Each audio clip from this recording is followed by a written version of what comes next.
Welcome to the Council of Better Business Bureau's podcast, Better Business, Better Series, where we will explore top-of-mind topics with business and industry leaders to understand the leading trends and innovations that continue to push the envelope in today's marketplace. For the Better Business, Better Series podcast, I'm Will Johnson. Food trucks have become a part of our landscape. We love the variety, the ease, the price, and the pure deliciousness. But owning a food truck business, and a successful one at that, takes perseverance, skill, experience, and maybe a little luck along the way, or a lot of luck. Kirk Francis and his wife Julianne own Captain Cookie and the Milkman, operating in the D.C. area and serving fresh-baked cookies, local creamery milk, and made-to-order ice cream sandwiches. And Kirk is here with me today. Did I get that right? Is that the scope of what you're offering? You did. It summarizes pretty nicely. Okay.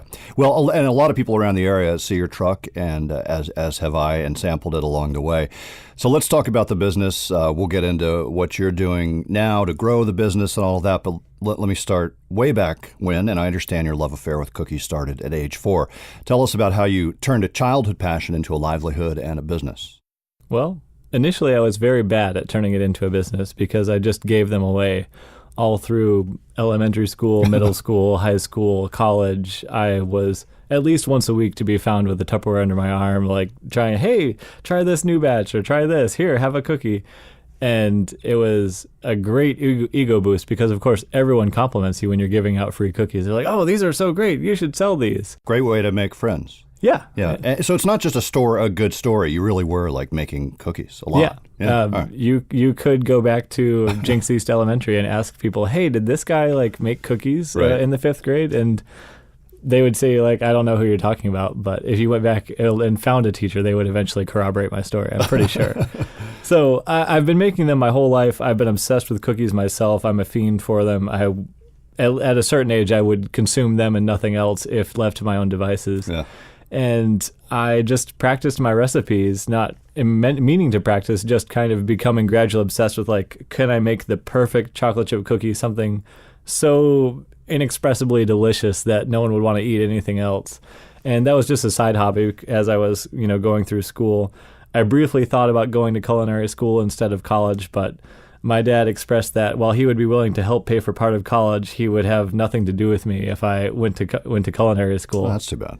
Yeah. It worked out. It worked out. And I'm actually glad that I went to college instead, because working in the food business does not necessarily corroborate with owning a food business. Right. Because I worked at a bakery for 3 years during college, and I made $7.50 an hour. I eventually rose to $8.25 an hour by my 3rd year. But that's not the sort of thing that's going to let you build up enough money to actually start a food truck or a brick and mortar. Right. So I was able to get a job as a contractor for Homeland Security. Moved up here in 2008. So a different direction. Completely different. From cookies, all right. Yep.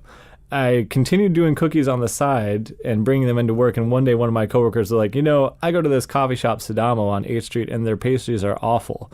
You have good cookies. Maybe they could sell them. And I was like, I'll try. So I just basically bombed them with free cookies for a month and a half until they finally acquiesced and let me put a jar of cookies next to their cash register.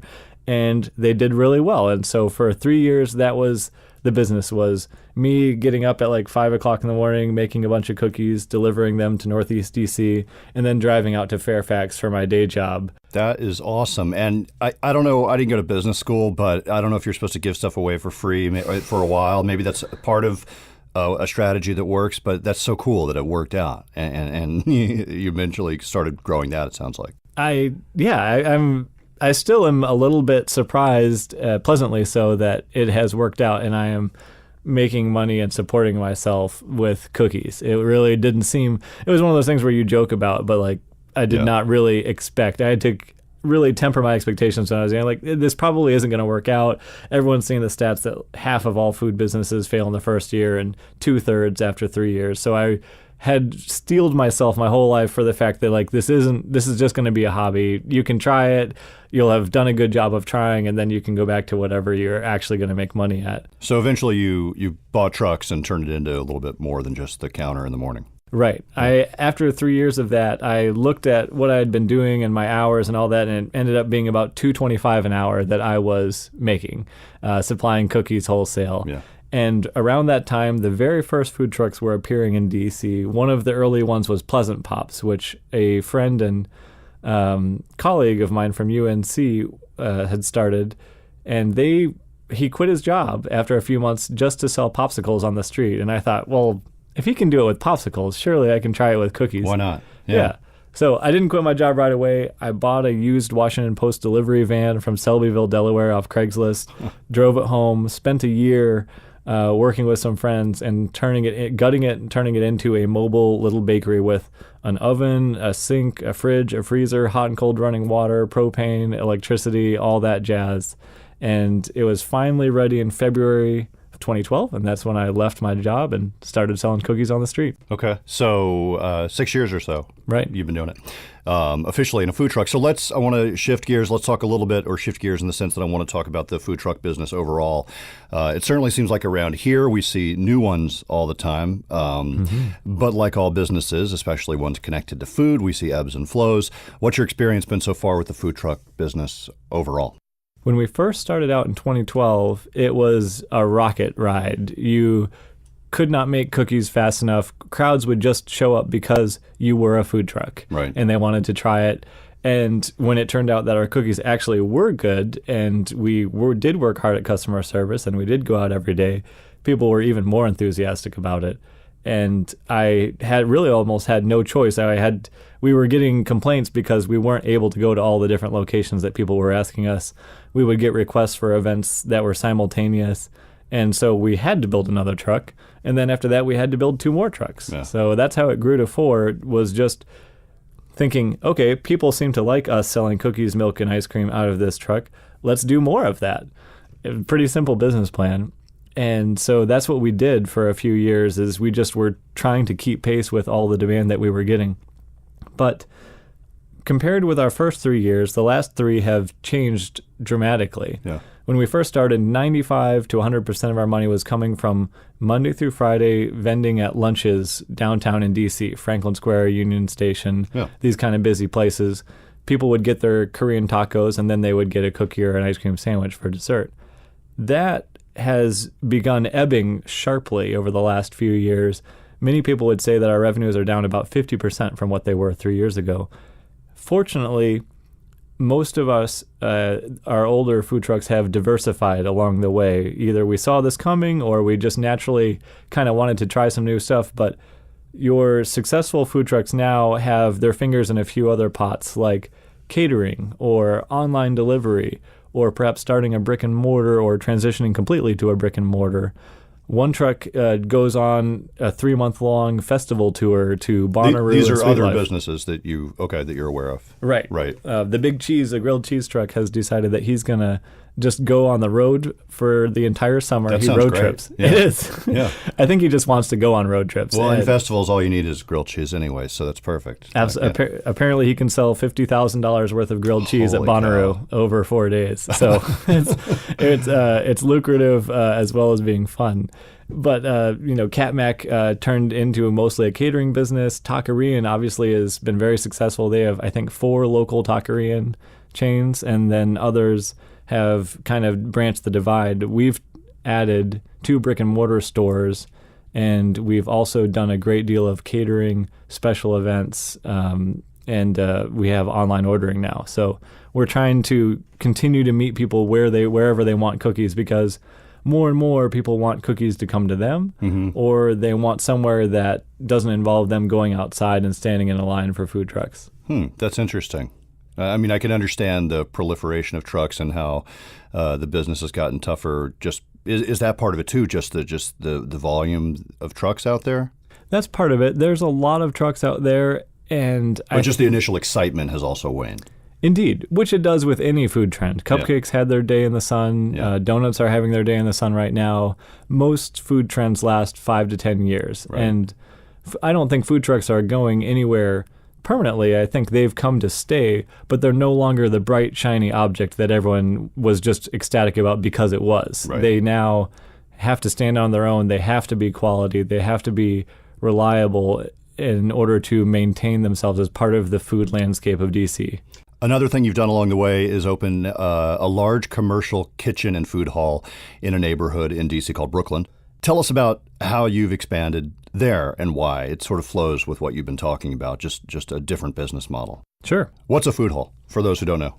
A food hall is a large building, well, medium to large size building that has multiple small vendors inside. Right. So you walk in kind of like a food court in a mall, and you're going to have a lot of smaller restaurants. In the case of our food hall, we have 5 savory vendors. We have Bullfrog Bagels, Ball or Nothing, which does meatballs, a steak and cheese place, tacos and empanadas.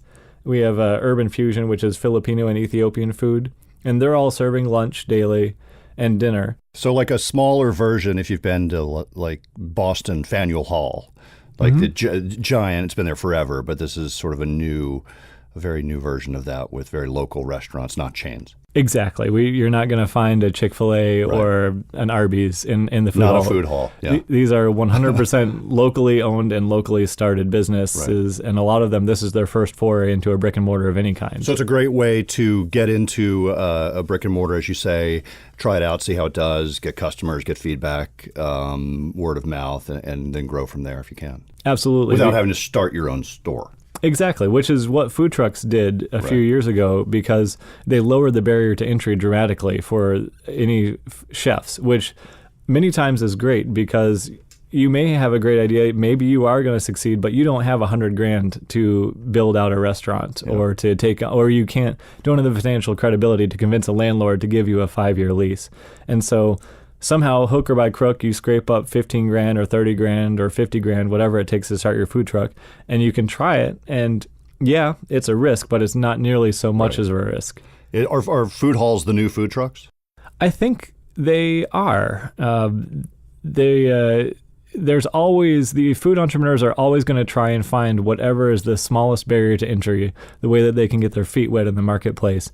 And a food hall with like a low commitment, a tiny square footage gives you the chance to really decide, like, is my gourmet chicken soup concept going to work, or am I going to sit here with nobody coming in day after day and realize that, you know what, I tried it and this is actually not going to work. Good thing I lost $1,000 instead of $100,000. Well, and I've been there, as you know, Tastemakers, right, in DC, and it's really cool, and sampled several of the restaurants, and it was fun to visit. I want to move on to, we could talk about that a lot, but I want to move on to another important part of your business philosophy, which is giving back, and specifically donating and supporting charities that aim to end hunger. Tell us about why that's an important part of your mission.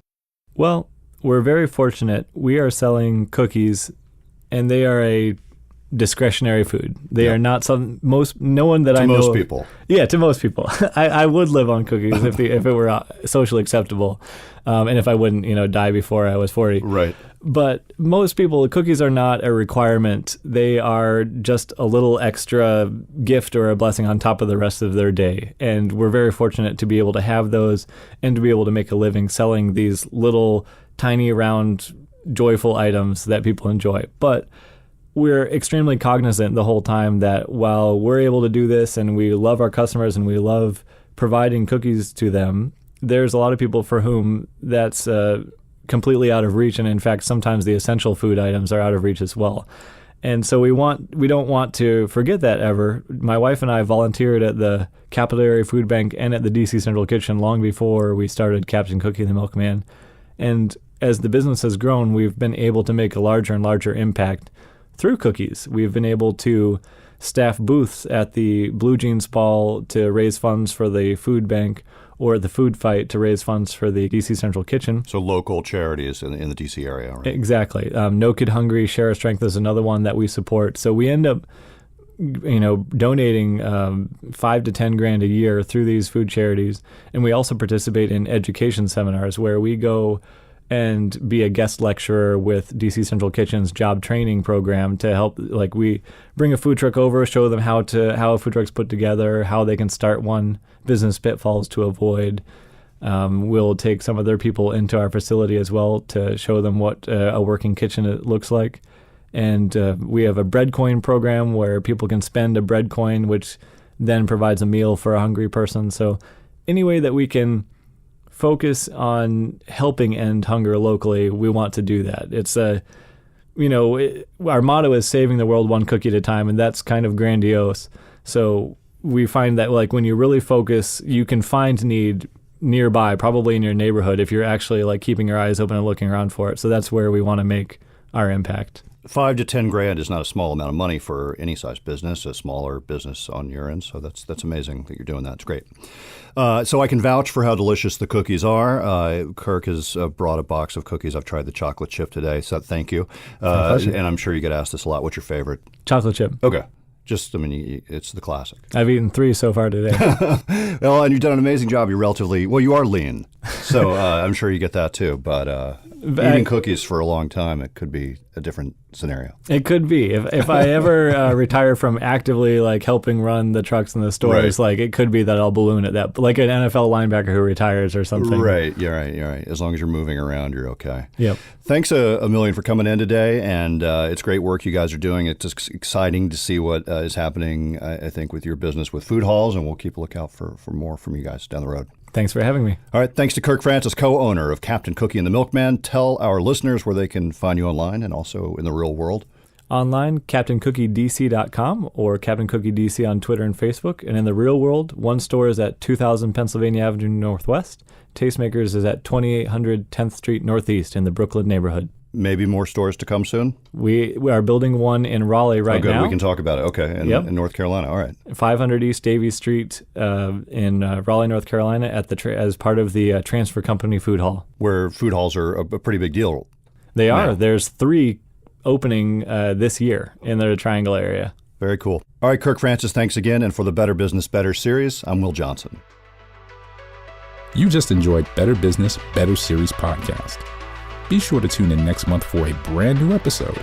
To learn more about our other shows, visit betterbusiness.blueberry.com.